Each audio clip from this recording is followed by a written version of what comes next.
Hi, beautiful souls. So many times we have emotional pains. గుండెల్లో భారంగా ఉన్నట్లు అనిపిస్తుంది.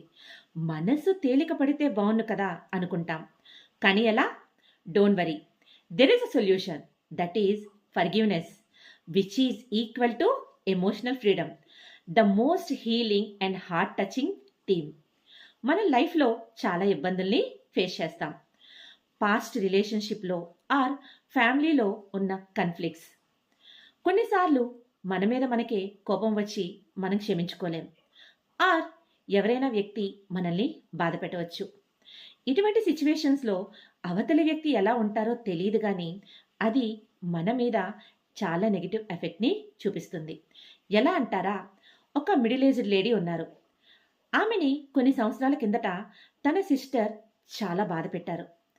ఆ రోజు నుంచి ఆమె తనతో మాట్లాడడం మానేశారు. కానీ ఆ ఆలోచన వచ్చినప్పుడు ఆమె ఎక్కువ పెయిన్ని ఫీల్ అవుతున్నారు. ఆ పెయిన్ ఎందుకు వస్తుంది? అది ఇప్పుడు జరగడం వల్ల కాదు, కానీ she's carrying the old emotion inside.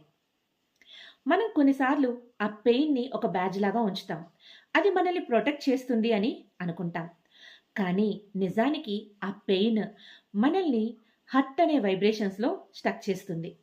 మనం మర్చిపోయాం అనుకుంటాం, కానీ మన సబ్కాన్షియస్ మైండ్ దానిని స్టోర్ చేసి ఉంచుతుంది. దాన్ని ఒక ప్రాంప్ట్ లాగా తీసుకొని మన బ్రెయిన్లో ఉన్న రెటిక్యులర్ యాక్టివేటింగ్ సిస్టమ్ అటువంటి విషయాలపైనే మనల్ని ఫోకస్ చేసేలా చేస్తుంది. సో సేమ్ సిచ్యువేషన్స్ రిపీట్ అవుతాయి.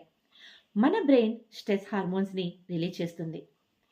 దాని వలన ఫిజికల్గా, మెంటల్గా, ఎమోషనల్గా డిస్టర్బ్ అవుతాం. చూసారా? ఒక నెగిటివ్ ఎమోషన్ని బ్రెయిన్లో మనం హోల్డ్ చేయడం వల్ల ఎంత ఎఫెక్ట్ జరుగుతుందో. మరేం చేయాలి? బ్రెయిన్ నుంచి దాన్ని డిలీట్ చేసేయాలి. ఎలా చేయాలి? ఫర్గివ్ చేయాలి, క్షమించాలి. ఏంటి? క్షమించాలా? క్షమిస్తే అవతల వారు చేసింది తప్పు కాదు అని ఒప్పుకున్నట్టే కదా? కాదండి. క్షమించడం అనేది వీక్నెస్ కాదా? కాదండి. It's an emotional freedom. Open ద్వారా ఫర్గివ్నెస్ చేయడం వల్ల మనకి పెయిన్ని కలిగించే ఆ నెగిటివ్ ఎనర్జీ నుండి మనల్ని మనం రిలీజ్ చేసుకోవచ్చు. సైంటిఫిక్గా చెప్పాలి అంటే మనలో ఉన్న ఆ నెగిటివ్ ఎమోషన్స్ అనే న్యూరల్ పాత్వేస్ని రీవైర్ చేయడం. దీనివల్ల ఆ పెయిన్ని మన బ్రెయిన్ నుండి డిలీట్ చేసేయచ్చు. మనం చాలా హ్యాపీగా ఉండొచ్చు. మనలో పాజిటివ్ వైబ్రేషన్స్ అనేవి రిలీజ్ అవుతాయి. యూనివర్స్కి అవి చేరి మనల్ని బాధ పెట్టిన వ్యక్తితో ఉన్న నెగిటివ్ కనెక్షన్స్ని డిజాల్వ్ చేస్తాయి. కొన్నిసార్లు ఆ వ్యక్తులు కూడా మారే అవకాశం ఉంటుంది. ముందు చెప్పిన ఎగ్జాంపుల్లో ఉన్న ఆమె ఓపెన్ చేయడం మొదలుపెట్టారు. కొన్ని రోజుల తర్వాత ఆమె ఏమంటున్నారు అంటే, నాకు ఇప్పుడు అదే ఆలోచన వచ్చినా దెర్ ఈజ్ నో యాంగర్, నాకు సాడ్నెస్ లేదు, జస్ట్ పీస్ మాత్రమే ఉంది అని చెప్తున్నారు. ఇంకా ఆమె సిస్టర్ వచ్చి క్షమించమని కూడా అడిగారు. చూసారా ఫర్గివ్నెస్ యొక్క పవర్? ఫర్గివ్నెస్ మనసుని డిటాక్స్ చేస్తుంది, బ్రెయిన్ని రివైవ్ చేస్తుంది. Stanford university and Harvard university studies ఏం చెప్తున్నాయి అంటే, ఎవరైతే ఈజీగా ఫర్గివ్ చేయగలుగుతారో వాళ్ళలో స్ట్రెస్ లెవెల్స్ అనేవి లోవర్గా ఉన్నాయంట. ఇమ్యూనిటీ సిస్టమ్ చాలా హెల్తీగా ఉంది. హార్ట్ హెల్త్ బెటర్ అవుతుంది. సో ఫర్గివ్ చేయండి.